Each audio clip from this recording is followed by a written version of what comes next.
ada beberapa pertanyaan lagi. Bagus bisa saya. Pertanyaan pertama ya Pak.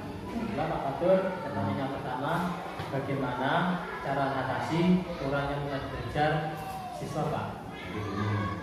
Kurang minat belajar siswa. Iya. Di kelas itu kan anak-anak kan bermacam ya latar belakang.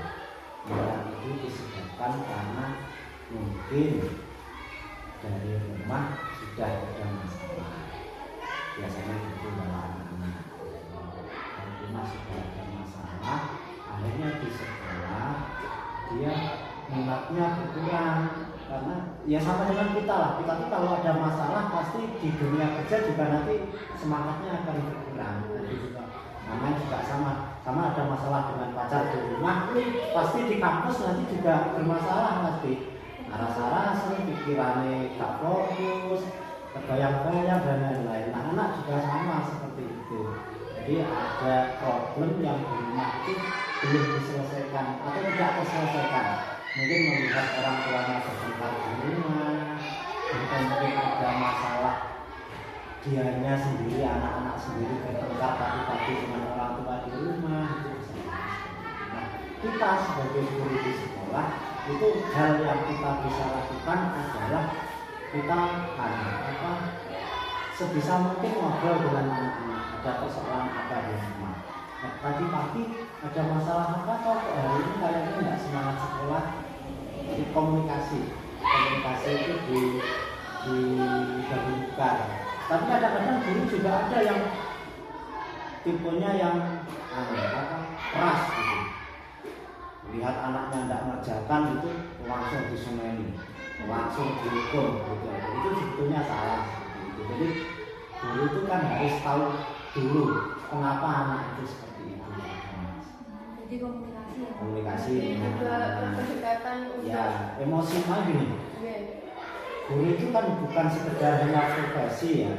Kalau orang bilang itu kan kita tuh orang tua kedua bagi anak-anak. Jadi bukan orang tua, bukan kita yang melahirkan, bukan kita yang keisahan, bukan, tapi kan kasih sayang yang kadang-kadang orang tua tidak dapatkan itu kita bisa kasih ke anaknya, perhatian. Itu Mas. Juga pertanyaan kedua ya Pak. Pertanyaan yang kedua, bagaimana cara mengatasi rasa gugup ketika saat kegiatan belajar mengajar Pak?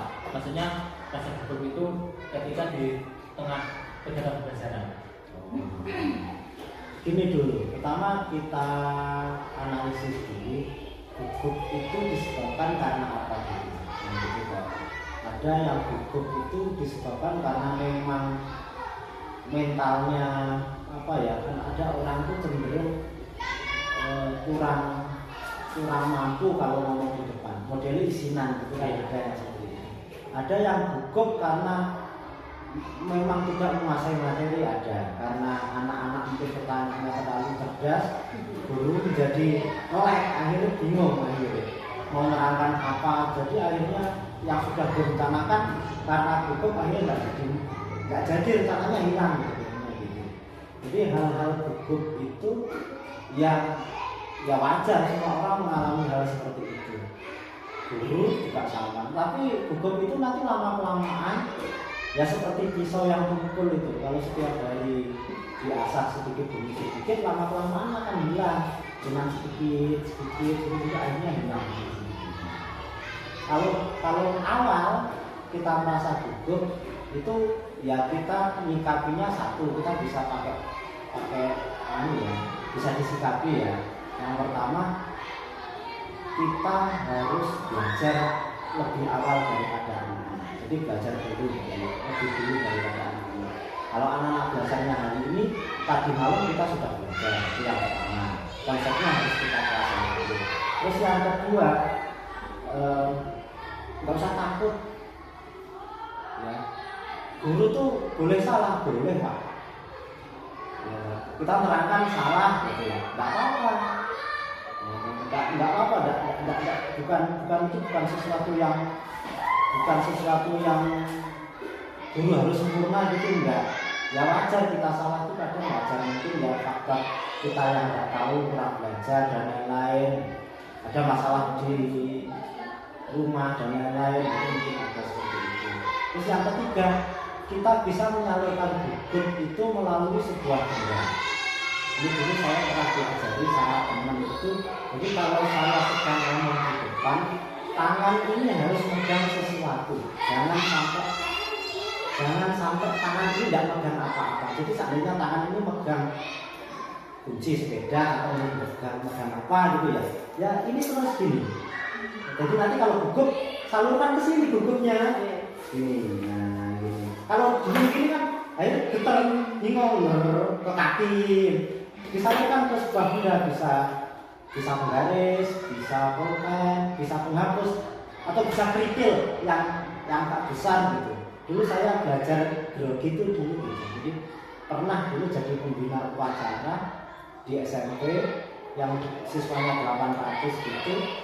Jadi pembina pertama kali grogi, ya tangan di belakang satu, yang ini megang mic ini, nggak kelihatan. Jadi nanti kalau grogi ini semakin menjadi ini tangan ini semakin gini. Jadi kaki nggak sampai bergerak, jadi disalurkan ke batu kayak ini.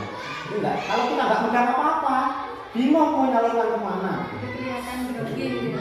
Akhirnya kaki goyang gitu. Itu bisa disalurkan. Itu mas. Selanjutnya pertanyaan ketiga, bagaimana cara menyelesaikan pembelajaran pada anak yang tertinggal karena belum bisa baca tulis Pak? Jadi gini, ini sekarang jadi persoalan ya, karena pendidikan saat ini itu tidak boleh membuat anak untuk tinggal kelas atau tidak naik kelas, semuanya harus naik kelas kan gitu kan. Ini konsep pemerintah seperti itu memang ada betulnya, versinya seperti ini. Setiap anak itu punya kemampuan masing-masing. Ada yang bicaranya lebih dulu daripada menulis, ada yang menulisnya lebih dulu daripada membaca atau berbicara, ada yang membacanya Masih di mana? tak nulis. Iya.